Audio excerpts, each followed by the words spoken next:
Hello everyone. As you know, Y is a consonant but sometimes it sounds like a vowel. That's why it is called semi-vowel also. Y sometimes sound like long sound of vowel I.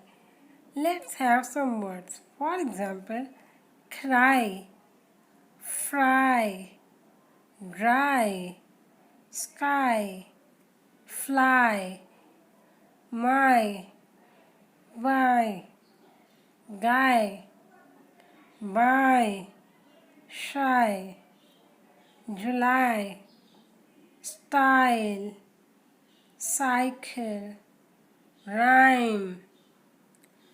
For detailed video on sounds of letter Y, please subscribe to my channel and check my playlist. Thank you.